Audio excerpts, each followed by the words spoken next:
শুভ সকাল। সবাইকে আমন্ত্রণ জানাচ্ছি মেরিল মিল্ক সোপ বার রাঙা সকাল অনুষ্ঠানে। সুন্দর একটি দিনের প্রত্যাশা নিয়ে পুরো অনুষ্ঠান জুড়ে আপনাদের সাথে থাকছি আমি জেরিন, আছি আমি মাসুক। শুভ সকাল আমার তরফ থেকেও। বাবুই পাখিরে ডাকি বলিছে চড়াই, কুড়ে ঘরে থাকি করো শিল্পের বড়াই। আমি থাকি মহাসুখে অট্টালিকার পরে, তুমি কত কষ্ট পাও রোদ বৃষ্টি আর ঝড়ে। কেন কবিতাটি বললাম? সময়ের সাথে সাথে ক্রমশ আমরা পরিষ্কার হব, কিন্তু চলে যাচ্ছি জেরিনের কাছে। জেরিন, শুভ সকাল। শুভ সকাল মাসুক। এই প্রথম তোমার কাছে থেকে আমি কবিতা আবৃত্তি শুনলাম, অসাধারণ। কেন এটা আমি প্রতিদিন পাই না? এই যে মাঝে মাঝে পেলে হয়তো বা আনন্দটা এরকম উচ্ছ্বসিত ভাবে আসে, সে কারণেই। চলো দর্শককে জানাই কে আছেন। চলো মাসুক। প্রিয় দর্শক, আমাদের আজকে রাঙা সকালের অতিথি চিত্রশিল্পী ডিডি মল্লিক। চলুন তাকে স্বাগত জানাই। শুভ শুভ সকাল। সকাল। শুভ সকাল। কেমন আছেন? হ্যাঁ, ভালো আছি। খুবই ভালো লাগছে আপনাকে পেয়ে, এবং পুরোটা সময় জুড়েই আপনার গল্প আমরা শুনবো এবং দর্শককে জানাবো। একদমই শৈশবে যেতে চাই। চমৎকার একটি শৈশব ছিল আপনার, এবং সেই শৈশবের দিনগুলো এখনো আপনার মণিকোঠায় লেখা আছে, একদম ছবির মতোই, তাই না? একেবারে। শুনি, কোথায় ছিল, কেমন ছিল? আমাদের শৈশবটা পড়ালেখার এতটা চাপ ছিল না, এবং প্রকৃতির মধ্যে যেহেতু আমার বেড়ে ওঠা, শিমুলিয়া গ্রাম, নড়াইল জেলা, প্রকৃতি, মাটি অনেক উর্বর, যেখানে ফসল মোচড় মেরে ওঠে আর কি, প্রচুর সবুজ। এবং আমার একটা অভ্যাস ছিল যে প্রতিদিন সন্ধ্যাবেলায় আমার বিল খাল দেখে বেড়ানো। পড়ালেখায় তেমন মনোযোগী ছিলাম না আমি। আচ্ছা। ছোটবেলায় ভালো ছিলাম, কিন্তু যখন বড় হলাম প্রকৃতির প্রেমে পড়লাম, ছবি আঁকাটাকে অনুষঙ্গ করে আরো জানবার আগ্রহ প্রকাশ করলাম, তখন দেখলাম যে এর গভীরতা অনেক বেশি। এই আনন্দটা কোনো কিছুর সাথে তুলনা করা যায় না। একদম। ফলে বন্ধুরা হয়তো পড়ালেখায় এগিয়ে যাচ্ছে বা ওরা খেলাধুলা করছে ডান পিঠে সবের, আমি সেদিকে না। আমি খুব লিকলিকে ছিলাম।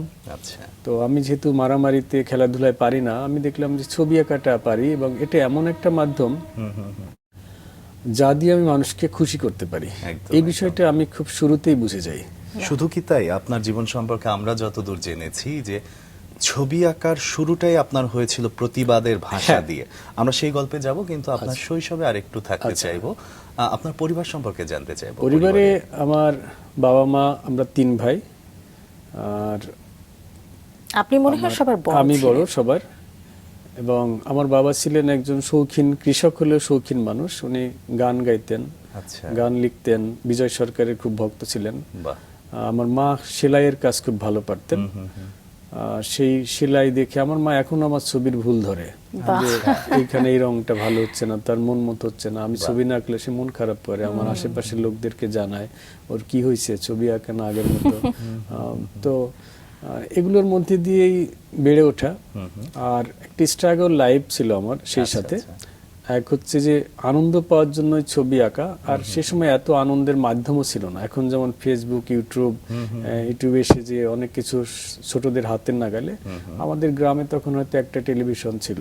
আমরা উঠানে বসে সেই অয়ময় নাটক দেখতাম, বড়রা আমাদের বুঝিয়ে দিত। শনিবারে বা শুক্রবারে একটা সিনেমা হতো, আর আমি আনন্দ পেতাম ছবি এঁকে।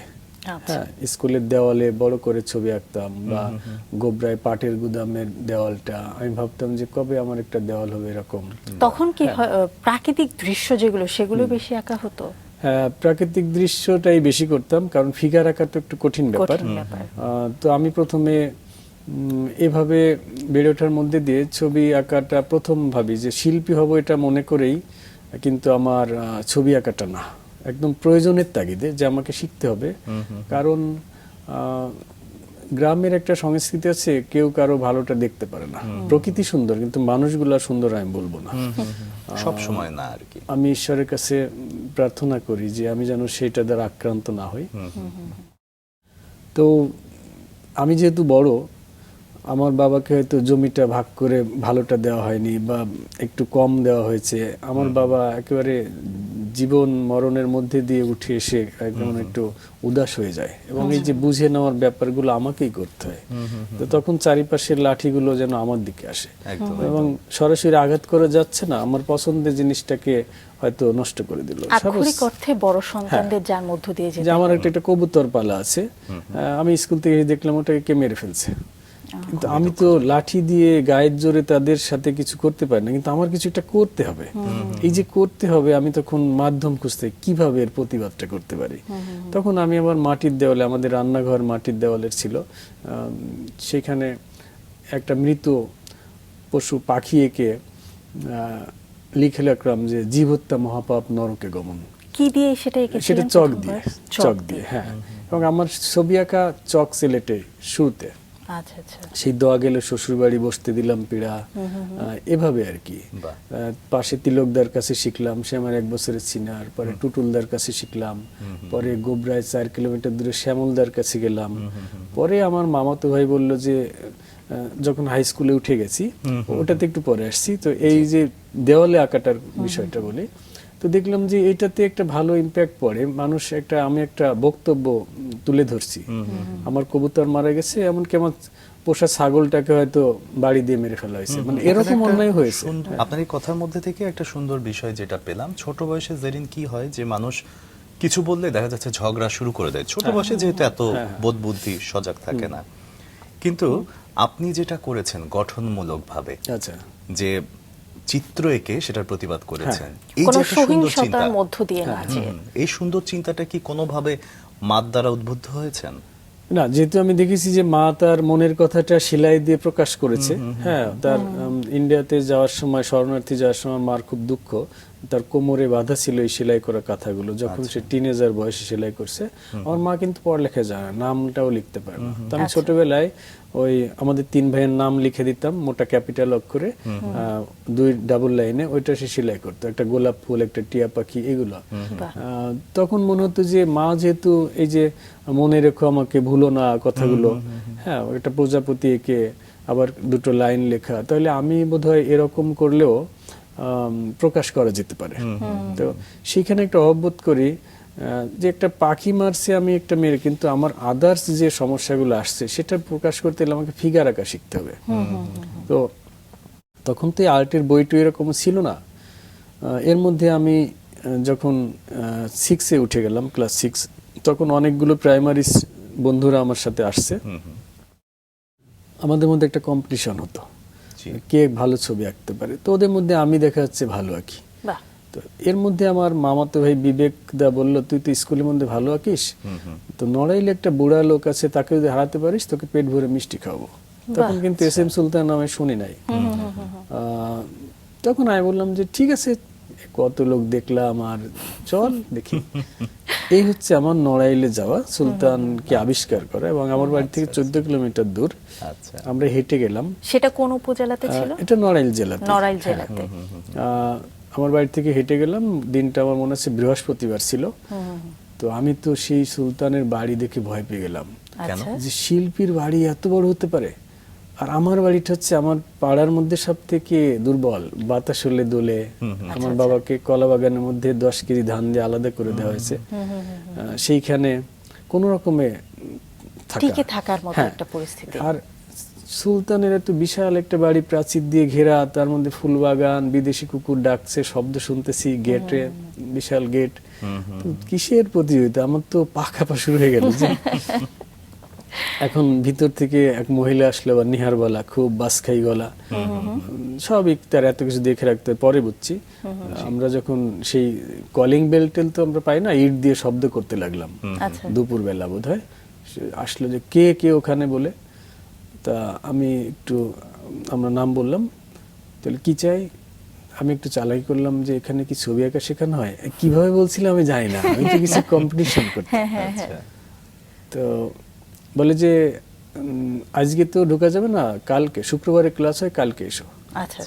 এই যে হেঁটে আসার ইয়েটা ভুলে গেলাম, যে কোনো কিছু লুকাতে পারলাম। আমি তো এভাবে অভ্যস্ত না। তো ঠিক আছে, কালকে আসবো, এ নিয়ে কোনো দুঃখ নাই। পরের দিন আমার বিবেক দায়ের গেল না, আমি সকালে পৌঁছলাম। শুক্রবারে গেলেন। পরের গল্পটা স্যার একটু শুনবো, একটু টুইস্ট রাখতে চাই। তবে আপনার সম্পর্কে কিছু তথ্য আছে, একটু দর্শকদের জানিয়ে আসি। কারণ যে মানুষটার সম্পর্কে আমরা শুনছি, সেই মানুষটার বর্তমান বিষয়গুলো একটু শুনে আসি। সুপ্রিয় দর্শক, শিল্প মহলে পরিচিত ডিডি মল্লিক নড়াইলের শিমুলিয়া গ্রামের এক নিরলস চিত্র সাধক এবং চিত্রশিল্পী SM সুলতানের শিষ্য। তার বাড়ি চারুকুঠি আজ রং, রেখা এবং কল্পনায় ভরপুর এক জীবন্ত শিল্প সংগ্রহশালা, যেখানে তার আঁকা শতাধিক ছবি টাঙানো রয়েছে। দারিদ্র্য সংগ্রাম এবং প্রতিবাদের ভাষা থেকেই তার শিল্পযাত্রা শুরু, যা পরে মানব জীবন এবং গ্রাম বাংলার গভীর অনুষঙ্গে বিস্তৃত হয়েছে। খুলনা আর্ট কলেজ থেকে শুরু করে চট্টগ্রামের চারুকলা ইনস্টিটিউট, নারায়ণগঞ্জের চারুকলা ইনস্টিটিউট এবং সর্বশেষ ঢাকার ইউনিভার্সিটি অব ডেভেলপমেন্ট অল্টারনেটিভ থেকে চারুকলায় স্নাতকোত্তর ডিগ্রি অর্জন করেন। দেশ বিদেশে তার চিত্রকর্মের প্রদর্শনীও হয়েছে। শহরের সুযোগ সুবিধা ছেড়ে তিনি ফিরে গেছেন গ্রামে, মানুষের কাছাকাছি থাকার জন্য। 2020 সাল থেকে তিনি বিনামূল্যে শিশু কিশোরদের ছবি আঁকা শেখাচ্ছেন তার প্রতিষ্ঠিত পাঠশালা চারুকুঠি শিল্পালয়। এখানে শিল্পচর্চার পাশাপাশি প্রকৃতি, কৃষি এবং জীবনের পাঠও দেয়া হয়। কি কি পাঠ দেয়া হয় সে গল্পগুলো চলুন দর্শক আবারও শুনে আসি ছোটবেলা থেকে।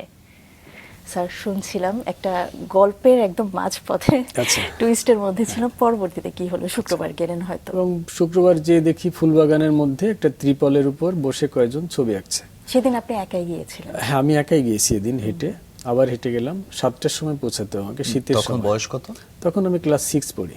অনেক ছোটবেলায়। ছোট। এবং আমাকে বাবা ছোটবেলায় ভর্তি করে দিয়েছে। আমি জানালার ফাঁকা দিয়ে ঢুকে যেয়ে বই রেখে আসতাম স্কুলে। মানে এত ছোটবেলায় বাবা ভর্তি করে দিয়েছে।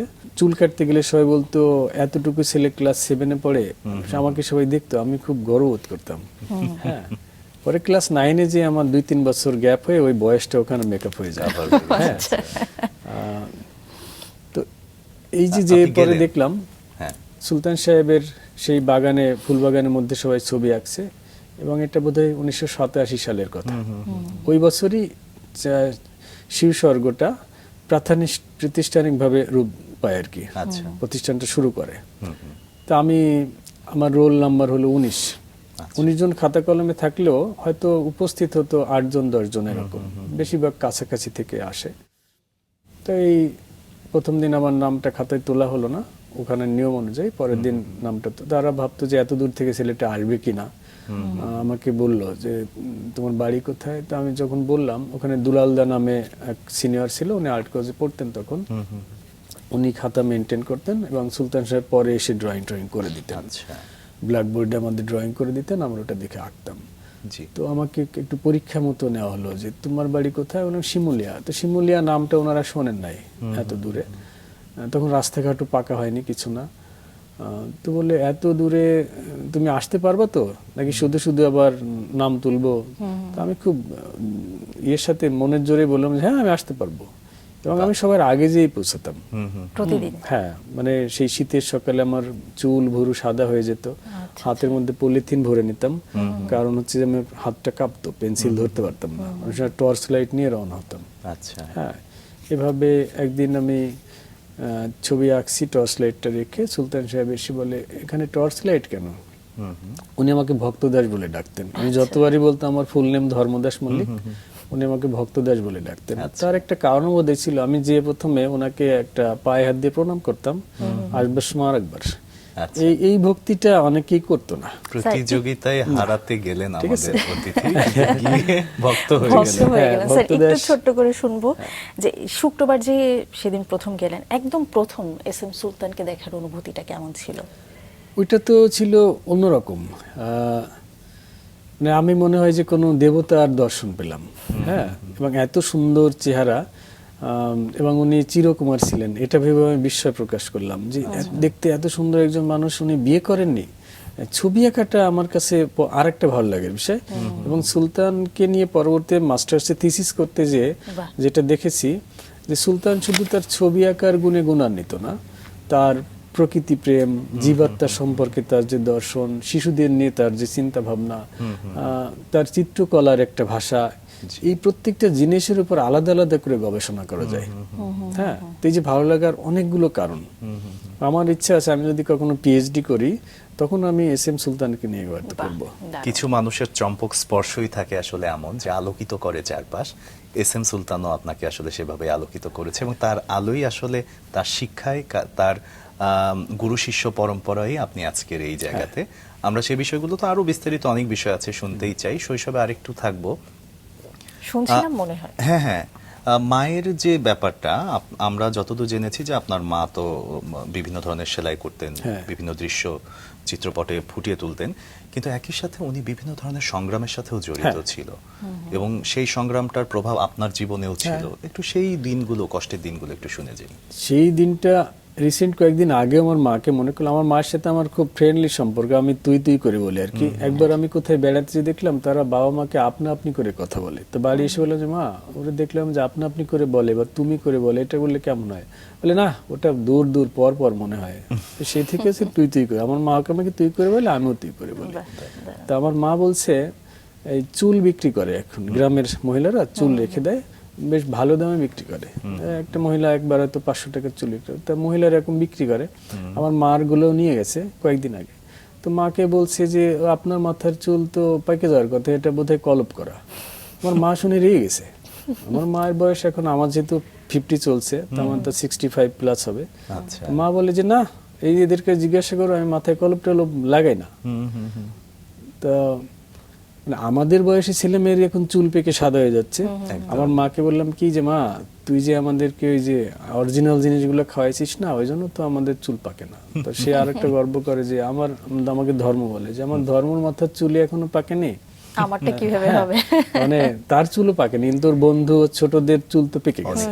মানে যে আমরা তো অরিজিনাল জিনিসগুলো খেয়েছি। তো আমার মা বিলের থেকে, আমাদের বাজার সদাই তেমন হতো না, ঢ্যাপ শালুক এগুলো তুলে নিয়ে আসতো। হ্যাঁ, আমাদের ঢ্যাপের ভাত রান্না করা হতো। এটা খেতে একবারে বিশ্রী স্বাদ, কিন্তু পুষ্টিতে ভরপুর এখন বুঝি, কারণ ওগুলো তো একবারে অর্গানিক। এই যে অর্গানিকের দিকে আমার ঝোঁক, আমার মনে হয় ওই ছোটবেলা থেকে। হ্যাঁ, সেই হয়তো শাপলা তুলে নিয়ে আসছে, সেই ঢ্যাপ এক বস্তা এখানে, এক বস্তা ঘাড়ে করে, হ্যাঁ, ওটা দিয়ে আবার বিশেষ প্রক্রিয়ায় চাউল বের করা, সর্ষে দানার মতো একটা চাউল, ওর মধ্যে হচ্ছে চাউল, এটা রান্না করা হতো। এবং আলুর ফলের তরকারি, যে মেটে আলুর যে ফল হয় গাছে, কড়াই ভরে হয়তো ওটা রান্না হয়েছে, ভাত রান্না হয়নি। হ্যাঁ, শুধু তরকারি খাওয়া, শুধু তরকারি খাচ্ছি। কচু শাক আমার মাই বোধহয় প্রথম আবিষ্কার করে যে বুনো কচুর পাতা ভাজি করে খাওয়া যায়। হ্যাঁ, এবং তার এই শাক রান্না করা এতটাই টেস্টি যে আমার ওই জাতীয় খাবার আমি দাওয়াত খেতে যাই না। আমার মা এইগুলো যে রান্না করে দেয়, পাট পাতার তেতো, এই যে প্রকৃতি থেকে আহরণ করে, এখনো আমি যদি বাজার সদাই না করি কোনো চিন্তা নাই। আমার তো এখন আমি আর অর্গানিক চাষাবাদ করছি, অনেক কিছু বেড়ে গেছে। আমার মা, আমি সেখানে এখনো কাজ করি, প্রায় 60% জমিতে আমি কোনো কামলা লোক নেই না, আমি আমার মাই সেখানে কাজ করি। 60% অনেক বড় একটা অঙ্কের, ঠিক আছে। এবং কোনো কামলা না নিয়ে এখন আমি হলুদ তোলার কাজ শুরু করব। সকালবেলায় চলে যাবো একটা সাইকেল নিয়ে, এক লাইন তুলবো, এতে এক বস্তা হয়ে যাবে, সাইকেলে করে নিয়ে চলে আসবো। ঠিক আছে। এই যে শারীরিক পরিশ্রমটা করে আমি ঢাকায় থেকে এমন হয়েছে যে সূর্যের আলো লাগেনি। তো 22 বছর ঢাকায় থেকে গেলাম, তো সারাদিন ছবি আঁকছি 16-17 ঘন্টা বসে। এমন হলো, আমার ভাইও তো চারুকলা থেকে পাশ করা, একটা রঙের টিউব খুলতে গেলে আমার ওকে লাগে। আচ্ছা, আমি কেমন যেন ফিজিক্যাল দুর্বল হয়ে যাচ্ছি। এই যে প্রকৃতির কাছে শেখা, সেটা ধাপে ধাপে হয়েছে, কিন্তু জীবনে অনেক ঘটনা ছিল যেগুলো আপনাকে শিক্ষা দিয়েছে, সামনের দিকে এগিয়ে নিয়েছে। রায়বাবুর পরিবার এবং তার বাড়িতে আপনার এক ভিন্ন ধরনের অভিজ্ঞতা ছিল। কি করতেন সেখানে, সেই গল্পটা শুনি। আমাকে পড়ালেখার পাশাপাশি আমার মা যেহেতু সংগ্রাম করে চলছে, আমিও চেষ্টা করতাম যে কিভাবে তাকে আর একটু সহযোগিতা করা যায়, কিন্তু পড়ালেখাটা ঠিক রেখে। পড়ালেখা না করলে আমার মা খুব দুঃখ পেত যে সেটা কাজ বাদ দিয়ে, মানে স্কুল বাদ দিয়ে আমি যে তার সঙ্গে মাঠে যাব, কাজ করবো, এটা সে পছন্দ করতো না। যে কোনো মূল্যে হোক আমাদের স্কুলটা কমপ্লিট করে তারপরে করতে হবে। তো আমি তখন কাজ নিলাম, বড়জের পানের ক্ষেতের কাজ শিখে নিলাম, সব রকম কাজ। আগে প্রথমে হাতে খড়ি দিলাম প্রতিবেশী বাড়িতে, আমার মনে আছে 5 টাকায় আমি বিকালে কাজ করলাম, এবং আমার 10 টাকা হাজিরা হলো, ধরা হলো সারাদিন কাজ করলে। 3 বার খেতে দিত, এবং আমি খুব দ্রুত আমার হাত চালাতে পারতাম। কিছুদিনের মধ্যে আমি খুব দক্ষ হয়ে গেলাম। তখন সারাদিন কাজ করে, মানে কাজ যেদিন থাকে না সেদিন আমি স্কুলে যাই। তো এরকম করতে করতে রায়বাবুর বাড়িটা নদীর ওপারে অন্য গ্রামে, সেখান থেকে আমার ডাক পড়লো। আমিও চাচ্ছিলাম ওরকম একটা জায়গায় যেন আমার কাজ হয়ে যায়, কারণ চাউলটা কিনতে পারি তাহলে। ঢ্যাপের ভাত খেতে তখন ভালো লাগতো না। হ্যাঁ, তো এখানে আমাকে কাজের জন্য ডাকা হয়। প্রথম দিকে আমি যেহেতু নন স্মোকার, রায়বাবু এটাও পছন্দ করে, আমি কোনো হই হুল্লার মধ্যে নাই, কাজটা মনোযোগ দিয়ে করি। তারা তো আসলে কাজ খুঁজে, তো আমি নিয়মিত হয়ে গেলাম। তো ওদের বাড়িতে কাছারি ঘর ছিল, বাড়ির বাইরে নদীর কূলে, কোনো বেড়া নাই, শুধু একটা ঘর, একটা টুল পাতা আছে লম্বা, হয়তো হাতলালা বেঞ্চ, আর খাট বিছানো আছে কয়েকটা, ওখানে কাজের লোকেরা ঘুমায় থাকে, একটু পাটি বিছানো, উপরে কোনো কাঁথা টাথা নেই, আর বালিশ গাদা দেওয়া থাকে, কোনো কাভার নাই। যারা যেতে চায় না তারা রাতে ঘুমায়। তা আমার যেহেতু সকালে আসতে হবে, নদী পার হয়ে চার পার হয়ে আসতে গেলে অনেক কাদা পানি, রাতের বেলাও খেয়ে আসতে হয়, কারণ বাড়িতে গেলে তো আবার সেই ঢ্যাপের ভাত খেতে হবে, আলুর ফলের তরকারি, ওটা তো ভাইদের দরকার হয়। তো আমার এখানে প্রাপ্তি আছে যে রাতের বেলা আমার খাওয়াটা থাকবে, খেয়েটে আমি ওখানে ঘুমায় থাকি। তো আস্তে করে আমি বই নিয়ে গেলাম সাথে করে, যেহেতু অনেকদিন স্কুলে যাচ্ছি না। তো মা খুশি হবে বলেই বললাম যে আমি বইপত্র নিয়েছি, ওখানে পড়বো কিন্তু। তো মা একবার একটু রাজি হলো, ঠিক আছে। তো রাতের বেলা আমি ওখানে বই পড়তাম। ওনাদের যে কাছারি ঘরের কোনায় বাল্ব জ্বলতো, আর একটা বাড়িতে কুকুর ছিল, কাজল ওর নাম, কাজল আমার বন্ধু হয়ে গেল, আমরা রাতে দুজনে জেগে থাকতাম। তো আমি আবার শব্দ করে ছাড়া পড়তে পারি না, তো সবাই ঘুমায় যায় আর আমি শব্দ করে পড়ি। তো তখন তো এখনকার মতো ঘরের মধ্যে বাথরুম টাথরুমে ছিল না, রায়বাড়িতেও বাথরুমটা বাইরে। তো ছোট বাবু এবং রায় পরিবার সম্পর্কে একটু বলা দরকার, যে রায় পরিবারটা এমনই শিক্ষিত একটা পরিবার, আশেপাশে 10 গ্রামের মধ্যে এরা সবাই ভাই বোনরা ডাক্তার ইঞ্জিনিয়ার সব আছে ওই বাড়ি থেকে। মনে হয় ওরা 10 ভাই বোন ওনারা। শুধু ছোট ছেলেটা ইন্টার পরীক্ষায় খারাপ করে ওই বাড়িটা দেখাশোনা করে, প্রায় 15 বিঘা জমি নিয়ে বাড়িটা, বড় বড় মেহগনি গাছ চারিপাশ দিয়ে সাজানো, এবং বড় ঘর আছে, সবাই চিটাগাং ঢাকা থেকে যে সেখানে থাকে। তবে আমাদের জন্য কাছারি ঘর, বাবুরা এসে থাকে, সে ঘরে তালা মারাই থাকে। তো সেখানে আমার পরে জায়গা হয়ে যায়, সেটাতে আসছি। তো একদিন আমি এরকম পড়ছি, ছোট বাবু বাথরুমে গেছে, শব্দ করে কে পড়ে। তো আমাদের খেতে দেওয়া হয় রান্নাঘরের বারান্দায় লম্বা করে, আমরা বসি, ওখানে মোটর আছে ওনাদের বিলে, হয়তো 500 বিঘা জমি, মোটরে পানিতে সেচ দেওয়া হয়। পান ক্ষেতের জন্য আলাদা লোক, হাল চাষের জন্য আলাদা লোক, পানি খাটানোর জন্য আলাদা, পান বিক্রি করার। তো আমরা খেতে বসলে গামলা ভরা ভাত আর ডাল, গামলা ভরা তার মধ্যে ডাটা ভাসছে হয়তো, আর একটা ঘেটি, হয়তো তার মধ্যে কারো ভাগ্য ভালো থাকলে একটা পুঁটি মাছ পড়তে পারে, একটু চিংড়ি মাছ হতে পারে। আর রায়বাবুর জন্য ঘরে খাবারের ব্যবস্থা করা হয়, হয়তো একটু শিং মাছের ঝোল, ইলিশ মাছটা ওনার জন্য। তো উনি ভিতরে বসে শুনলো, কালকে দেখলাম কাছারি ঘরে কি পড়তেছিল শব্দ করে। তো কে পড়তেছিল জিজ্ঞাসা করছিল। তা আমি ভাবছি এবার বোধহয় তাহলে আমাকে আসতে না করে দেবে কাজে। প্রথমে আমি কোনো উত্তর দেইনি, পরে যখন আরেকবার জিজ্ঞাসা করলাম, উনি খুব রাগী মানুষ, তো আমি বললাম যে কাকা আমি পড়তেছিলাম। তা বললো যে তুমি কি স্কুলে যাও নাকি? ওখানে এতজন কাজ করে যে ওনার এসব খোঁজ রাখার দরকার। তা আমি মন খারাপ, আগে যেতাম, এখন যাই না, কারণ ক্লাস 9-এ তখন আমার বেতন বাকি পড়ছে 2-3 বছরের। এবং আমি কিন্তু হেড স্যারের সই নকল করে একবার পরীক্ষায় বসলাম হলে, মানে একেবারে ঠেকে যে তুমি ছবি আঁকতে পারি। তো ওই কথাটা আমি আসছি। তো এখানে বলে যে তাই নাকি? তো ছোট বউ বলে যে তা ওর যখন পড়ালেখার এত ইচ্ছা, ওকে পশ্চিম পোতার ঘরে দিয়ে দাও না, বাবুরা যেখানে এসে থাকে। বলে আমাদের ছেলে মেয়েদের পড়ালেখার জন্য কত কিছু করা হচ্ছে, ঢাকায় চিটাগাং পাঠানো হয়, আর এরা কত কষ্ট করে পড়ালেখার জন্য। এই যে আমার পশ্চিম পোতার বড় ঘরে জায়গা হয়ে গেল, সেখানে চেয়ার টেবিল খাট পালঙ্ক, উপরে ফ্যান ট্যান সবই আছে। এবার আমি সারাদিন কাজ করি, আর আমার জন্য হালকা পাতলা কাজ নির্ধারণ করা হলো। আমার মনে আছে যে আমি তখন লিখেছিলাম, আর রায়বাবু যে আমাকে পছন্দ করেন, ওই আমার কাজের গ্রুপের লোকজন তখন আমার প্রতি একটা ঈর্ষান্বিত হলো।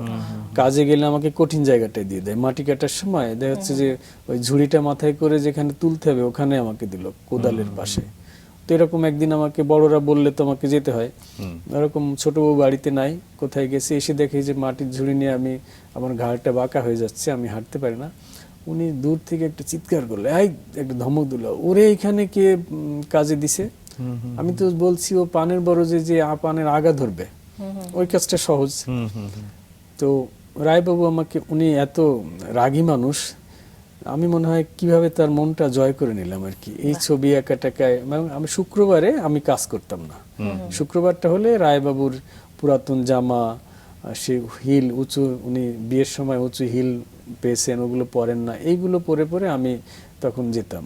আর রাতের বেলা সেজে টেজে মাকে একটু দেখে আসতাম যে আমি রায়বাড়ি থাকি, হ্যাঁ, তারপর আর্ট কলেজে যাব, এরকম একটা ব্যাপার। তো মা এগুলো দিয়ে খুশি হতো। আর সেই ছোট বাবুর দামি দামি কাটানো জামাগুলো, মানে তখন তো জর্জিদার দোকান যে সেলাই করা হতো, তো এগুলো আমি আবার পড়তাম। একটু বড় হতো তাতে কিছু ম্যাটার করতো না। এবং ওনার সাইকেল নিয়ে তখন যেতাম। এই যে একটা সুযোগ, পানের বরজের ঝরে যাওয়া পানগুলো রেখে দিতাম। আরেকটা ব্যাপার হয়, যখন এসএসসি পরীক্ষা দিব, আমার তো বই সব মুখস্থ। তখন আমি তো ক্লাস 9-এ পরীক্ষা দিতে পারি না। ওই সেই হেড স্যারের সই নকল করে দেওয়ার ব্যাপারটা কি আসবো? সেটা হচ্ছে যে সেকেন্ড টার্ম পরীক্ষা চলছে, আমার বেতন বাকি, তখন হয়তো মাসে 12 টাকা কি 15 টাকা বেতন দিতে হতো। তো আমার 5-6 মাস বাকি পড়ে গেছে। তো হেড স্যার আমাদের আরেক বিল্ডিং এ যেতে হয় সিগনেচার আনতে, পারমিশন আনতে। পরীক্ষার মাঝে যে দাঁড়ায় থাকতে আমার মতো আরো অনেকে আছে, লাইন দিতে হয়। শোনে যে তুমি কয় বেতন দিবে, কয় মাস বাকি, শুনে টুনে দিস ডে একদিন দিয়ে দিল, বা 2 দিন, 2 days 3 days এরকম। তো আমাকে একদিনের বেশি পারমিশন দেয় না, প্রতিদিন যে আনতে হয়। তো আমি তো তখন জয়নুল আবেদিনের ওই দুর্ভিক্ষের ছবি পা থেকে এঁকে মাথার দিকে মিলাই দিই, কোনো রাবার টাবার লাগে না। রাধাকৃষ্ণের ছবি এঁকে দিছি, আমার কাকি ওই রায়বাড়ির ছোট বউ আসনে রেখে পূজা করে। তো আমি ওই হেড স্যারের সইটা this day M A Mannan লিখে সাইন করে দিছে, ওইটা আমি জাস্ট দেখে আমার কোশ্চেন পেপারে লিখে রেখেছি। এর পরবর্তীতে আমি আর সিগনেচার আনতে যাই না, আমার খাতায় this day M A Mannan লিখে আমি সিগনেচার করে রাখি। পরবর্তী আরেকজন স্যার এসে দেখে যে হ্যাঁ সে পারমিশন নিয়ে আসছে, সাইন করে যায়। এভাবে আমি পরীক্ষা দিয়ে যাচ্ছি। আমি দিচ্ছি, আমার বন্ধুকেও করে দেই, পাশে সুজন সেনকে বলে তুই আমারটাও করে দে। পরীক্ষা দিয়েছি, কিন্তু আমার হেড স্যার ছিলেন খুবই ট্যালেন্ট। আচ্ছা, উনি একবার ঘুরে এসে দেখলো যে ধর্মদাস তো পারমিশন আনতে যায় না, তার তো বেতন বাকি। বলছে যে দপ্তরিকে বলছে তাকে ডেকে পাঠাও, খাতাটা নিয়ে আসতে বলো। আচ্ছা, দপ্তরি যখন বললো যে হেড স্যার তোমার খাতা নিয়ে যেতে বলছে, আমি তো বুঝছি কি কারণে ডাকছে। গেলাম, তখন একটা ঐতিহাসিক ঘটনা ঘটে গেছে, সবাই আমার দিকে তাকিয়ে আছে। তখন আমি 9-এ পড়ি। আচ্ছা, স্কুলের ইতিহাসে এরকম ঘটনা ঘটেনি। তো তুমি কি পারমিশন নিতে আসছিলে? স্যার বললো। আমি যে হ্যাঁ স্যার। তো খাতাটা দাও। খাতা দেখলেন, চশমাটা লাগালেন চোখে, দেখলেন অনেকক্ষণ, দেখে বলে যে কোনোভাবে ধরার কায়দা নাই যে এটা আমি করিনি, কিন্তু আমি জানি যে তুমি অনেকদিন আমার সামনে এসে দাঁড়াও না, তোমার মুখটা আমি দেখিনি কয়েকদিন। স্যার আমাকে ভালোবাসতেন, ছবি আঁকি, আমার বাবার বয়সী ছিলেন প্রায়, তো সেদিকে কিন্তু একটা নিয়ম তো আছে স্কুলে, অবশ্যই সেটা তো মানতে হবে। তো বললো যে তাহলে বলো তোমার কি পানিশমেন্ট হবে।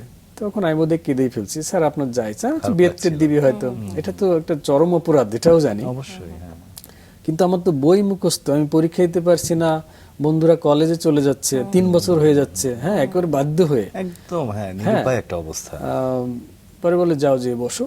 আমি এসে আর লিখছি না, আমি জানি যে স্যার তো কোনো স্টেপ নেয়নি, কিছু নিশ্চয়ই কিছু একটা হবে। আমাদের অঙ্কের টিচার ছিলেন সুফিয়ান স্যার, খুব বদমেজাজ, মানে কড়া, আমরা মুখস্থ পড়াও ভুলে যেতাম ওনার সামনে। তো কিছুক্ষণ পর একটা নোটিশ আসলো, তখন খাতা জমা দেওয়ার আর হয়তো 20-25 মিনিট আছে। তো উনি একটু চোখ বুলায় বললো যে এই সবাই একটু লেখা থামাও, ধর্মদাস তুমি একটু উঠে দাঁড়াও। আমি তো সবসময় ব্যাক বেঞ্চার, আমি বললাম যে বেঞ্চের উপর দাঁড়াতে বল নাকি, তা উঠে দাঁড়ালেই হলো। তো সবাই একটু আমার দিকে তাকালো। এবারে স্যার পড়তে শুরু করলেন। নোটিশটা আমার এখনো মুখস্থ আছে। এত দ্বারা অত্র বিদ্যালয়ের ছাত্রছাত্রী জানানো যাচ্ছে যে ধর্মদাস মল্লিক ও তার শিষ্য সুজন সেনকে প্রধান শিক্ষকের সই নকল করে পরীক্ষা দেওয়ার অপরাধে তাদেরকে পরীক্ষার হল থেকে বহিষ্কার করা হলো। সাংঘাতিক ব্যাপার। এটা শুনে তো আমার বন্ধু পাশে কান্নাকাটি শুরু করে দিল যে স্যার আমি করিনি, হোমওয়ার্ক করে দিছে। সেকেন্ড টার্ম পরীক্ষা তো পড়ালেখা না করলে এমন কিছু নাই, চল আমার মা জানে না, মা জানলে মন খারাপ করবে। পরের দিন ঠিকই ক্লাস স্কুলের টাইমে বেরোয় ওকে ডেকে নিয়ে গেলাম পাখির বাসায় বাচ্চা ধরতে। টাকা নাই, ঋষি বাড়িতে যে বললাম যে আমি অমুকের ভাগ্নে, কিন্তু আমার মামা বাড়ি যেহেতু গ্রামে, ওরা খাসা বিক্রি করবে 10 টাকা করে, তার মানে 2 খানা দাও, বাকিতে নিলাম। আচ্ছা, যে টাকা আমার মামা দিয়ে দিবে, মানে চাপা দিলাম আর কি। টাকা কিভাবে দিও জানি না, সময়টা তো কাটাতে হবে। যে আমি আবার পাখির আনাগোনা দেখে বুঝতে পারতাম যে এই বাসায় বাচ্চা আছে, আমার বন্ধুকে বলতাম, ও উঠে নিয়ে আসতো। আচ্ছা আচ্ছা, খাঁচা ভর্তি শালিকের বাচ্চা নিয়ে ফিরলাম, এই ফড়িং মেরে খাওয়াতে হবে, স্কুলে আর পরীক্ষা দেওয়া হয়নি। আচ্ছা, আমি জানতে চাইবো যে ধর্মদাস মল্লিকের ডিডি মল্লিক হওয়ার যে একটা ঘটনা, আচ্ছা, বা অনুপ্রাণিত হওয়া কোথায় থেকে, সেই বিষয়টা। আমার বাবা নাম রাখেন, আমার জন্ম লাস্ট বৈশাখ মাসটা আমাদের মধ্যে একটা মানে বিশেষ মাস ধরা হয়। তো উনি মানিক বন্দ্যোপাধ্যায়ের হয়তো কোনো উপন্যাস পড়ছিলেন, তখন ধর্মদাস, দেবদাস, বিপ্রদাস এরকম কয়েকটা নাম পেয়ে উনি আমার নাম ধর্মদাস মল্লিক রাখেন। তো আমি যেহেতু রায়বাড়িতে যে ছবি আঁকি, ও বাড়ির ছোট বউ আমাকে স্নেহের দৃষ্টি দেখতেন, পরে আমি ছবি এঁকে কাকিকে দেখাতাম, উনি আমার ভুল ত্রুটি ধরতেন, বলতেন। উনি আবার খুলনা বেতারে গান গাইতেন, ওনার ভাইরা গান গাইতেন। তো উনি ওনার মতো করে আমাকে বুঝাই দিতেন এখানে এই ভুল হচ্ছে। তো আমাকে বললো কি, শোন, তুই নামটা ধর্মদাস মল্লিক না রেখে ডিডি মল্লিক লিখিস। তো আমি খুব আপত্তি করলাম যে আমার বাবার দেওয়া নাম না, আমি আবার কাকিমা বলছে, আবার নাও করতে পারছি না। তো কাকিমার অনুরোধে আমি এখানে থাকতে পারছি, তো সেদিক চিন্তা করে আমার এটা মেনে নেওয়া উচিত। তো বললাম যে কি কারণে? বলে, দেখিস না, এস এম সুলতানের তো পুরো নাম হচ্ছে লাল মিয়া, কিন্তু উনি তো এস এম সুলতান নামে পরিচিত। তো দেখিস একদিন এই ডিডি মল্লিক নামটাই মানুষ চিনবে। হ্যাঁ, এটা শুনতে ভালো লাগে, এটা স্মার্ট আছে। এস এম সুলতানের কথা যেহেতু চলে আসলো, জেরি, আমরা একটা জিনিস স্যার জেনে নেই, আপনি যখন পড়াশোনাটা ক্লাস 9-এ ওইখানেই কি থেমে গিয়েছিল? হ্যাঁ, আমি স্কুলে যাই কোন রকমের প্রদীপে, মানে নিভু অবস্থায় নামটা আছে। তা আমি দেখলাম যে রেগুলার পরীক্ষা দেওয়ার থেকে যদি প্রাইভেট পরীক্ষা দেয় আমার 200 টাকা বোধহয় কম জমা দিতে হয়। আচ্ছা আচ্ছা, হ্যাঁ, ফলে আমি আর রেগুলার পরীক্ষাটা দেই না। এবং আমি ছোট বাবুকে বলি যে কাকা, আমি তো এসএসসি পরীক্ষা দেবো, মানে তখন ম্যাট্রিক পরীক্ষা বলা হতো, তো আমাকে কিছু টাকা দিতে হবে। এবং আমি অ্যাডভান্স টাকা নেই ওই বাড়ি থেকে, ছোট বাবুর টাকা নিয়ে আমি 720 টাকা বোধহয় জমা দিই, আর আমাকে রেগুলার দিলে মানে দিতে হতো 900 কত টাকা জমা। তো কাকা আমাকে টাকাটা দেয়, পরবর্তীতে ম্যাট্রিক পরীক্ষা দিয়ে এসে আমি কাজ করে সেই টাকাটা আবার পরিশোধ করি। তার মানে পড়াশোনাটা আপনার কন্টিনিউ করা হয়েছে বহিষ্কার হল থেকে হবার পরে? আমি জেলা স্কুল থেকে পরীক্ষাটা দিই, প্রাইভেট। বাহ, দারুণ। এবং আমি সেকেন্ড ডিভিশনে পাশ করি, এবং পরীক্ষাটা দিয়ে আমি এস এম সুলতান আমার গুরুর স্টুডিওতে থেকে এই সুযোগটা আমার হয়। এস এম সুলতানের কথা এলো, মাসুক হয়তো বা জানতে চাচ্ছিল সেই টর্চ লাইটের গল্প, একদম সেই সময়টাই, কারণ আমরা আসলে শৈশব সম্পর্কে মোটামুটি আপনার ধরনটা বা মানুষ হিসেবে কেমন ছিলেন সবকিছু বুঝে গিয়েছি। একটু আপনার সামনের দিকগুলো শুনি। স্যার, সেই গল্পটা আপনি বলছিলেন যখন এস এম সুলতানের সঙ্গে দেখা হলো, আপনি টর্চ লাইট জ্বালিয়ে হয়তো বাঁচছিলেন, তিনি এসে কথা বললেন। যেহেতু আমার বাড়ি থেকে 14 কিলোমিটার দূর, সকাল 7টায় আমাদের ক্লাস শুরু হতো, শীতের সকাল মানে তো সকাল সূর্য উঠতেই হয়ে যায়। তো আমি অনেক সময় টর্চ লাইট নিয়ে রওনা হতাম। মানে শুক্রবারটা আমার কাছে একটা আসলে শিশু স্বর্গে, আমার স্বর্গে যাত্রার মধ্যে ছিল। কারণ বাড়িতে সারাদিন কঠিন পরিশ্রম করি, কোনো মেলা, কোনো অনুষ্ঠানে যাওয়া হয় না। এই একটা দিন হয়তো কারো একটা শার্ট চেয়ে আনছি, কারো স্যান্ডেল চেয়ে নিয়ে আসছি, কারো বেল্ট চেয়ে, কারো থেকে টর্চ লাইট, কারো সাইকেল নিয়ে আসলে আমাকে একদিন কাজ করে দিতে হয়, তাও আমি রাজি যে আমার ওই 2 চাকার সাইকেলটা নিয়ে আমি বোধহয় যুদ্ধক্ষেত্রে রওনা হচ্ছি। হ্যাঁ, এবং আমি এতটাই মনোযোগ দিয়ে কাজ করতাম, আমার নাম কেউ জিজ্ঞাসা করলে আমি তাকে নামটাও বলতে যেতাম না। যে পাশ থেকে আমার এক বান্ধবী জিজ্ঞাসা করছে, এই ছেলে তোমার নাম কি, এই ছেলে তোমার নাম কি, তো আমি কোনো কথাই বলি না। পরে যখন শেষ হয়ে গেছে, গেট থেকে বেরোয় বললাম কি যে আমার নাম ধর্মদাস মল্লিক, কিন্তু ক্লাস টাইমে আমি কারোর সাথে কথা বলি না, সময় নষ্ট বলে। বলে, তুমি এত ড্যামাক দেখাও কিসের? আমাকে রেগে গেছে খুব। হ্যাঁ, তুমি বলে চলো আমাদের বাড়ি যাই। ওদের বাড়ি হচ্ছে পাশে, করুণাদি নাম ছিল। তার ভাই জাপানে পুরস্কার পেয়েছে ছবি এঁকে। করুণাদি পরে প্রথমেই, তখন তার রাগ কমে নাই, ঢুকেই তার সেলফ ভরা, শোকেস ভরা সব পুরস্কার আমাকে দেখাচ্ছে। তুমি এত ড্যামাক দেখাও কিসের? এই যে আমার সব সেলফ ভরা পুরস্কার দেখছো, সব আমার পুরস্কার পাওয়া, ছবি এঁকে, দৌড়ে, নাচে, আবৃত্তিতে আমি পুরস্কার, তুমি নামই বলতে চাও না। তখন আমি তাকে বললাম, আমি কিন্তু 14 কিলোমিটার দূর থেকে আসি, হ্যাঁ, আমার কথা বলতে গেলে সময় নষ্ট হবে না।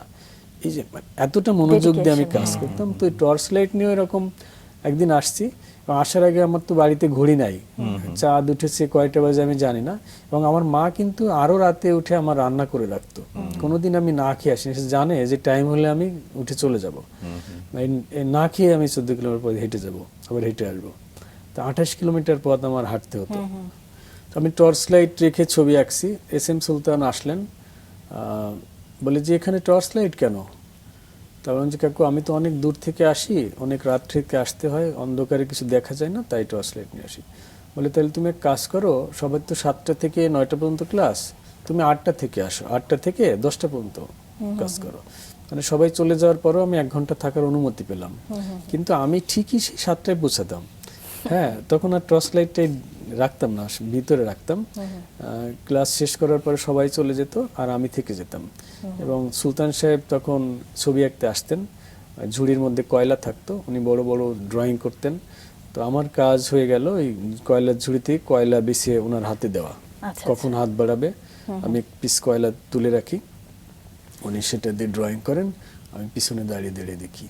কখন দুপুর হয়ে যায়, পরে আস্তে আস্তে হলো যে দুপুরে তাহলে খেয়েই যাও, এই যে দুপুরে একবার খেয়ে আসার একটা সুযোগ হয়ে গেল, তাহলে আমি তো থাকতে পারছি, আমি সন্ধ্যার আগে বাড়িতে ফিরতে পারবো, এরকম সময় ওখান থেকে বেরোতাম। হ্যাঁ, তারপর SSC পরীক্ষার সময় তো ওখানে থাকার সুযোগ হলো, যেহেতু আমার লজিং থাকতে পারছি না, এত দূর রিস্ক নেওয়া যাবে না যদি লেট হয়ে যায়, তো শেষে কোনো আত্মীয় স্বজনও নাই, কোথায় থাকবো। পরে ওনার বাড়িতে গেলাম, উনি ফুলবাগানের মধ্যে ছিলেন, বসেছিলেন, লোকজন কাজ করেছিল, আমি যে ঠিকই পায়ে হাত দিয়ে প্রণাম করলাম যে কাকু আমি তো ম্যাট্রিক পরীক্ষা দিব, তো আমার তো থাকার জায়গা নেই। তো বলে তুমি ম্যাট্রিক পরীক্ষা দিবে, আমার এখানে চলে আসো, এই যে আমার থাকার ব্যবস্থা। বললাম যে তাহলে আমার কিছু পাখি টাকি আছে, এগুলো কি করব? তখন তো আমি বাড়িতে পাখি টাকি পুষি খাঁচা ভরে, তাহলে তুমি থাকবে না, ওগুলো কে দেবে, ওদেরও নিয়ে আসো। এই আমি পেয়ে গেলাম অনুমতি। সে আমার মনে আছে ভ্যান ভরে আমি পাখির খাঁচা সাজাই নিয়ে পরীক্ষা, ম্যাট্রিক পরীক্ষা দিচ্ছি, আমার সাথে পাখিও আছে। হ্যাঁ, এবং সুলতান সাহেবের চিড়িয়াখানার পাশ দিয়ে আমার টিয়া পাখি, শালিক পাখির খাঁচা থাকতো। সুলতান সাহেব ভোরবেলা উঠে ওই খাঁচা, ওনার চিড়িয়াখানা পাইচারি করতেন, ওদের সাথে কথা বলতেন, কিরে তুই খেয়েছিস, ঘুম কেমন হয়েছে? আমি দেখতাম যে আমার টিয়া পাখিকে সেই নিহারবেলা আবার দুধ ভাত মেখে দিচ্ছে, এবং সেই ইলিশ মাছ আমি খেয়ে পারি না, রাজার হালে থেকে পরীক্ষা দিলাম। এবং ম্যাট্রিক পরীক্ষা তো জীবন একটা টার্নিং পয়েন্ট। বিশেষ করে আমি পাস না করলে তখন বুঝলাম যে SSC পাস না করলে আমি আর্ট কলেজ যেতে পারবো না, তখন আমাকে যে করে হোক পাস করতে হবে। সেই পরীক্ষা দিতে এসে আমি পরীক্ষা পড়ার কথা ভুলে গেলাম, আমি শুধু ওই বড় বড় ছবি দেখে আঁকি, কারণ ওনার স্টুডিও ভর্তি ছবি, আমি রাত্রেবেলায় বড় বড় ছবি দেখে দেখে আঁকি আর কি। আর যাওয়ার সময় ওনাকে একটা প্রণাম করে যাই, এসে আবার প্রণাম করি, শোনে যে পরীক্ষা কেমন হলো, আমি ভালো হয়েছে। আচ্ছা, দারুণ। আর্ট কলেজের গল্পটা একটু শুনি। আর্ট কলেজে গেলাম, এবার দেখি যে অনেক খরচ, খোঁজ খবর নিয়ে খুলনা আর্ট কলেজে। তো আমি তখনও জানতাম না যে নিজের খরচে পড়ালেখা, আমি মনে করলাম ম্যাট্রিক পাস হয়েছে, আর্ট কলেজে পড়বো, তাহলে আমি বোধহয় এখন কি না কি হয়ে গেছি, সব বোধহয় ওখান থেকে করবে, মানে আমি এতটাই বোকা। পরে বুঝলাম যে না, এই খাওয়া দাওয়া থেকে শুরু করে রং তুলি সব তোমার নিজের কিনতে হবে, এটা তো অনেক এক্সপেন্সিভ। বাবাকে এসে বললাম, তো বাবা বলে যে এটার থেকে তুমি, বাবাও চায় যে আমি এখানে পড়ি, কিন্তু বলে যে ইন্টার পাস করলে তোমার একটা চাকরি হয়ে যেত তাড়াতাড়ি। আমি বললাম তাহলে আমি আর পড়বো না, তুমি যে ভর্তি হও কলেজে। মানে আর্ট কলেজে পড়ার জন্য এত কিছু। তারপরে বাবা জমি বিক্রি করে আমাকে টাকা দিলেন, আউশ ধানের জমি, 10 কাঠা জমি, এটা দিয়ে আমার 15,000 টাকা বিক্রি হলো জমিটা। আচ্ছা, সেই টাকা নিয়ে আমি আর্ট কলেজে পড়তে গেলাম। আচ্ছা, খুলনা আর্ট কলেজ থেকে প্রি ডিগ্রি করলাম, আমি 7 ক্লাস ফার্স্ট মার্কস পেলাম। এরপরে আমি চলে যাই চিটগাঁয়ে, ওখানে আমার বন্ধুরা একটু আমার রেজাল্ট নিয়ে ঝামেলা করলো, আমার ফার্স্ট ক্লাস দিল না আর কি। সেই রাগ করে আমি চিটগাং চলে গেলাম পড়তে, চিটগাং চারুকলা ইনস্টিটিউটে 3rd ইয়ার করি। তো সেখানে আমি আটকে যাই অফিসিয়াল কারণে। পরে আমি নারায়ণগঞ্জ চারুকলা ইনস্টিটিউট থেকে BFA করি, ড্রয়িং অ্যান্ড পেইন্টিং বিভাগে। তারপরে আমি ঢাকায় ইউডা থেকে মাস্টার্স করি এই ড্রয়িং বিষয় নিয়ে। একই সাথে তো আপনার কাজগুলো চলছিল, আপনার পেইন্টিং এর কোন মাধ্যমটা নিয়ে আসলে আপনি বেশি স্বাচ্ছন্দ্য আমি বোধ করেন? পেইন্টিং ডিপার্টমেন্টে পড়লেও বিভিন্ন মাধ্যমে কাজ শেখার আগ্রহ ছিল, এবং আমার অপশনাল ছিল BFA তে স্কাল্পচার, বছরে আমাদের কয়েকটি স্কাল্পচার করতে হতো এটা। আর আমি এর মধ্যে ফাইবারের কাজ শিখি কলকাতার এক শিল্পীর কাছে। কলকাতায় আমার কয়েকবার যাওয়া পড়ে। কলকাতা ICCR গ্যালারিতে আমার এক্সিবিশন হয়েছে 60 জন শিল্পীর সঙ্গে। কলকাতা রাজারহাটে আমি ওখানকার সিনিয়র শিল্পীদের সাথে আর্ট ক্যাম্পে অ্যাটেন্ড করেছি, যিনি কলকাতা আর্ট কলেজের প্রিন্সিপাল ছিলেন, এই লেভেলের। মানে আমি বোধহয় সর্বকনিষ্ঠ, আমাকে তারা খোকা বলে ডাকতো আর কি। হ্যাঁ, কিন্তু আমার ক্যানভাসটা ছিল সবার থেকে বড়। তো এই অভিজ্ঞতার মধ্যে দিয়ে যাই এবং আমি কলকাতায় একজন শিল্পীর থেকে ফাইবারের কাজ শিখি, যেটা স্টিল যে স্পিড বোর্ডের বডি যেটা দিয়ে তৈরি হয় ওই মাধ্যমে, এবং আরো সিরামিক্স, হ্যাঁ, মুরালের কাজ করি, গ্লাস পেইন্ট, এই নতুন নতুন কাজে আমার আগ্রহ, ওয়াটার কালার। হ্যাঁ, তবে সাবজেক্ট হিসাবে আমি হেরিটেজকে পছন্দ করি, কারণ স্টুডেন্ট লাইফে নড়াইলের যে জমিদারদের বাড়ি, পুরাতন বাড়ি ভেঙে যাওয়া, লতাপাতায় ঢেকে ফেলছে, এই জিনিসগুলো আমাকে আকর্ষণ করতো। এই কারণে কি টেরাকোটার প্রতি একটা আলাদা আগ্রহ আছে? হ্যাঁ, টেরাকোটা আমার, আমি হেরিটেজ নিয়ে বেশিরভাগ কাজ করেছি, বড় বড় কাজ। সেগুলো কান্তাজি মন্দিরের ফর্ম এবং আমার গুরু SM সুলতানের ফর্ম ড্রয়িং, এই দুটো সমন্বয়ে একটা বৈশিষ্ট্য দাঁড় করেছে। আর এটা একটা জার্নি, তো এক একটা বয়সে এক এক রকম কালার, এক এক রকম সাবজেক্ট ভালো লাগে। এখন যেমন আমি মার্কার ড্রয়িং করছি শুধু, আমি একটা নামও দিয়েছি আমার ফেসবুক আইডিতে, প্রায় দিয়ে থাকি, গুরুর ধারায় বাংলা রেখায়। হ্যাঁ, যে সেই গুরুর ধারা এবং বলিষ্ঠ রেখায়। এবং আমি এটা ফিল করেছি যে আসলে ছবি আঁকার জন্য এত আয়োজন বোধহয় দরকার নেই, এবং ছবির সাইজও কোনো বিষয় না। যদি ছোট একটা ছবি কোয়ালিটিফুল হয়, ওইটা অনেক কিছু। যেমন মোনালিসা ছবিটা কিন্তু বিশাল বড় না, হ্যাঁ, এক পপুলার কাটে বোধহয় 18-24 সাইজে আঁকা। তো আমি এখন যেটা, মানে মাঝখানে তো সমস্ত ম্যাটেরিয়ালস তৈরি করে আমি কাজ করছি। ঢাকাতে আমাদের একটা ওয়ার্কশপ রয়েছে, মল্লিক ব্র্যান্ড আর্ট ম্যাটেরিয়ালস নামে, আমাদের ক্যানভাস তৈরি হয়। আমার ছোট ভাই ওটা দেখাশোনা করে, ও চারুকলা থেকে মাস্টার্স করা, আমার হাত ধরে এই অঙ্গনে আসা। তো আমি এখন বাড়িতে বসে আমার হাতের কাছে সহজে পাচ্ছি কি মার্কার, কাগজ দিয়ে ড্রয়িং করছি, আর ছেলে মেয়েদের সাথে সময়টা দেওয়া, বাগান তৈরি করা, মানে এটা আমার কাছে একটা বড় কাজ মনে হচ্ছে। এবং এটা আমি উপলব্ধি করলাম যে যত মাধ্যম আছে, জল রং, ওয়াটার কালার, পেইন্টিং, হ্যাঁ, তার মধ্যে সবথেকে কঠিন হচ্ছে মার্কার ড্রয়িং। কারণ এটা চিন্তা করার সুযোগ হয় না। আমি যদি কোথাও থেমে যাই, ওখানে কালিটা চেক করবে, মানে দ্রুত আমাকে কাজ করতে হয়। এবং তার মধ্যে রেখার যে ডিপ, লাইট, ডাইমেনশন বের করা, এটা আমার কাছে অনেক কঠিন মনে, এবং আমি এই চ্যালেঞ্জটা নিয়েছি। যখন আমি শুরু করি, খুব কাছের একজন মানুষ SM সুলতানের, শেখ হানিফ সাহেব, সুলতান সাহেব যেখানে যেতেন ওনাকে নিয়ে যেতেন। ওনার একটা প্রতিষ্ঠান রয়েছে SM সুলতান চারু কারুকলা ফাউন্ডেশন, ওখানে আমি ক্লাস নিয়ে থাকি। তো উনি যখন শুনলেন যে আমি মার্কার দিয়ে ড্রয়িং করবো, আমাকে বলে, মল্লিক তুমি পারবা না। কিছুদিন আগের কথা, 2 বছর আগে। তাহলে কেন? তা বলে SM সুলতান সাহেব মার্কার দিয়ে ড্রয়িং করতেন, হ্যাঁ, বাংলাদেশে তুমি কি আর কাউরে দেখেছো? তো আমি চিন্তা করলাম, তাই তো, সুলতান সাহেবের, আমি তো থিসিস করতে যে আবার ওনার কাজটা কত সালে কি মাধ্যমে, তাই তো। এবং এখন ওনার একটা ফুলশিট ড্রয়িং এর দাম হয়তো 10 লাখ টাকা হবে। হ্যাঁ, উনি বললে যে মার্কার হচ্ছে সবথেকে কঠিন মাধ্যম। উনি কিন্তু শিল্পী মহলে সবাই তাকে চেনে, এমন একজন ফিগার। উনি যখন বললেন, আমি তখন বললাম যে ভাইয়া, আমার মা 38 কেজি ড্রয়িং চানাচুরওয়ালার কাছে বিক্রি করে দিয়েছে, ওটা ইঁদুরে কেটে ফেলছিল। হ্যাঁ, ধরেন যে 1 মণ কাগজ আমি নষ্ট করেছি, আপনার কি মনে হয় না যে আমি এটা পারবো? বলে, তাহলে চেষ্টা করে দেখতে পারো। উনি তখনও শিওর না, কিন্তু এখন আমার এই ড্রয়িং এর যে কোয়ালিটি, উনি খুশি, বলে যে হ্যাঁ মল্লিক, তুমি এর মাধ্যমেই কাজ করে দাও। আমারও ভালো লাগছে। আপনি আসলে আপনার জায়গায় সফল। 50 টাকা থেকে 2,50,000 টাকার যে ছবি বিক্রি বা আপনার শিল্পকর্ম বিক্রি, সেটা জানিটা একটু সুন্দর, ছোট্ট করে। এইটা আমি খুলনায় থাকতেই নিউ মার্কেটে কাজল ভাইয়ের দোকান, একটা ম্যাটেরিয়ালস এর দোকান ছিল, আর্ট ম্যাটেরিয়ালস কিনতে যেতাম। তো আমি সবসময় একটু আর্নের কথা চিন্তা করতাম, আর্নিং কিভাবে করা যায়। তখন হ্যাঁ, টিউশনি করে টোরে আমি তখন 2500-3000 টাকা আয় করি। যখন একজন হাই স্কুল শিক্ষকের বেতন 1750 টাকা, আমি স্টুডেন্ট লাইফে 3000 টাকা আয় করি। কিন্তু আরেকটু বাড়ানো যায়, কি ছবি বিক্রি করা যায়। কাজল ভাইকে বললাম, কাজল ভাই আমি কি জল রং করেছি, তাহলে দেই, নিজে বাধাই করুন। উনি বাধাই করতে পারবে না, পলিথিন কিনে টিনে বাধাই করে দিলাম 50 টাকা করে। হ্যাঁ, তো বিক্রি হতো মাঝে মধ্যে। এরপরে ঢাকাতে গ্যালারিতে ছবি বিক্রি হয়, বড় ভাইদের সাথে পাঠাতাম। চিটাগাংয়ে যখন গেলাম, ক্রিয়েটিভ আর্ট গ্যালারি, সেখানে ছবি দিতাম।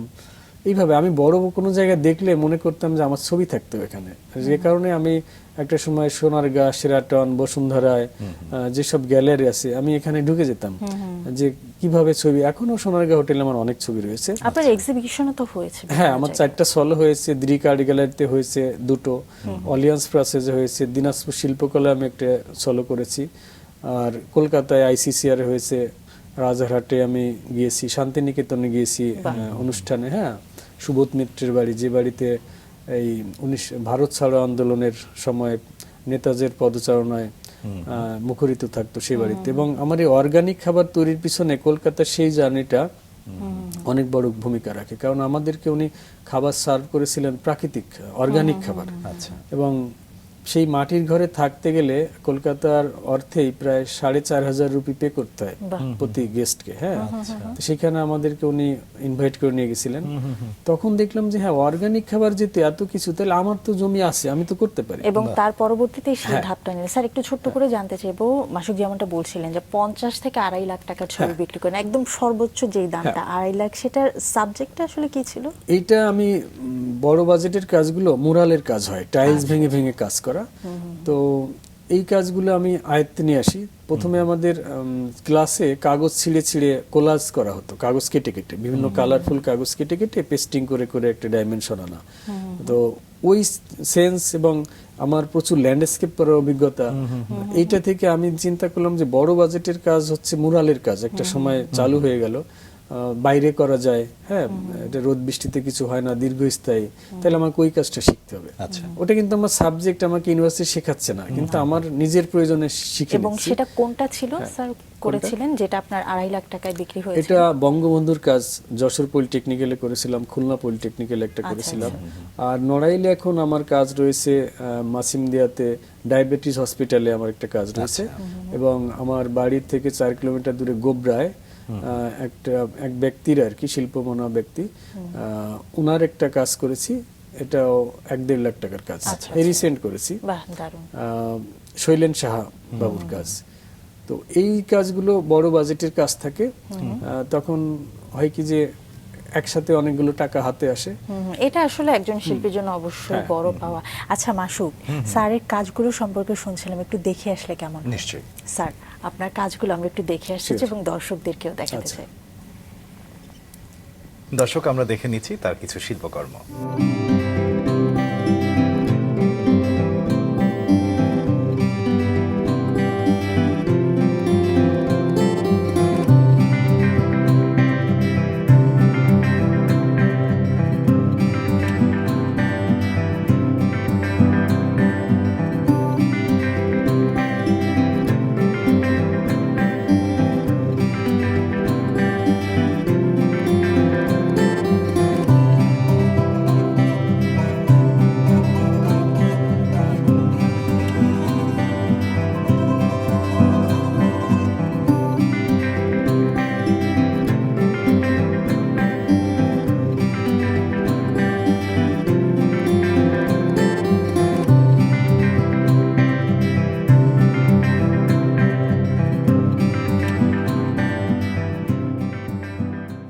চমৎকার, ভীষণ সুন্দর, তাই না? সত্যি তাই। স্যার, আপনার কাছে জানতে চাইবো, আপনার এই শিল্পকর্মগুলোতে SM সুলতানের প্রভাবটা কতখানি? এটা তো ছোটবেলা থেকেই তার দ্বারা প্রভাবিত, এবং আমরা যখন মডেল পেতাম চারুকলায় পড়তে, যে সেই আঁকতে গেলে ওই মডেলে মাসেল নাই, কিন্তু আমার মাসেল হয়ে যেত, যার জন্য স্যাররা আমাদেরকে বকা দিত, কারণ ওই সময় তো যা দেখছি সেইটা আঁকার কথা, কিন্তু আঁকতে গেলে আমার সেই মাসেল হয়ে যায়। হ্যাঁ, তখন আমি বেরিয়ে আসতে আমার সময় লেগেছে, কিন্তু এখন আমি সচেতন ভাবেই সেটা করি, যেহেতু আমি আমার গুরুর কাছে শিখেছি। এ নিয়ে কিছু মানুষ হয়তো মনে করে যে আমি হয়তো সুলতানের মতো করে আঁকছি, এবং এটাকে আমি দোষ মনে করি না, যে আমার তো গুরু, আমি তো তার মতোই হতে চেয়েছি, যদিও সেটা সম্ভব না। সে সূর্যের মতো, আমরা তার আলো পেয়ে হয়তো একটু মানে আলোকিত হতে চাই। হ্যাঁ, তো তাকে অনুসরণ করেই আমি এখন কাজ করি। এমন না যে কোন একটা সাবজেক্টে হুবহু করে, সেটা না, কিন্তু আমি এখন মন থেকে আঁকলেও একটা খুব দুর্বল ফিগার কোন জায়গা থেকে দেখে আঁকলেও আমি মাসেলটা যুক্ত করে একটা নতুন একটা রূপ দিয়ে দিচ্ছেন। এবং জীবনের অনেকটা পথ স্যার পাড়ি দিয়েছেন, সেই ছোট্ট শিমুলিয়া গ্রাম থেকে বাংলাদেশ এবং বাংলাদেশের বাহিরে আপনার প্রদর্শনী অনেক হয়েছে। নিজেকে বলা যায় যে অনেক বড় একটা অর্জন, ছোট্ট একটা গ্রামের একটা শৈশব কেটেছে আপনার একটা শিশু থেকে।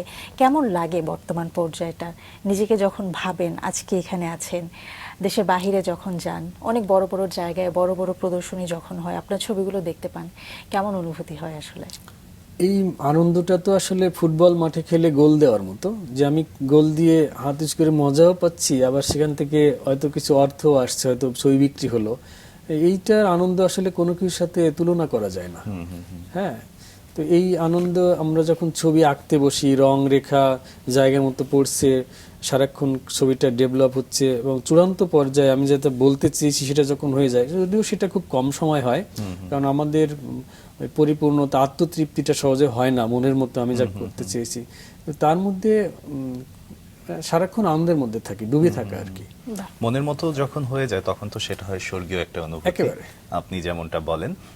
স্যার, আপনি এস এম সুলতানকে নিয়ে একটি বইও লিখেছেন, সেই বই সম্পর্কে একটু ছোট্ট করে শুনে আজকে আমরা বিদায় নেব। বইয়ের নাম দিয়েছি আমি নৈবেদ্য নিবেদন, যে দেবতার উদ্দেশ্যে অর্ঘ্য নিবেদন করা। আমি অনেক নাম খুঁজে খুঁজে আমার গুরু সুলতান বা এগুলো আমি দিতে চাইনি।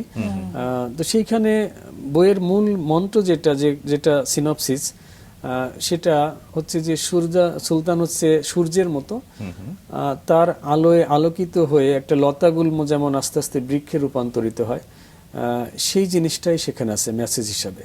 এবং তা লিখতে যে আমাকে ছবি আঁকা বাদ দিয়ে লেখালেখি প্রায় 10 বছর সময় নিতে হয়েছে।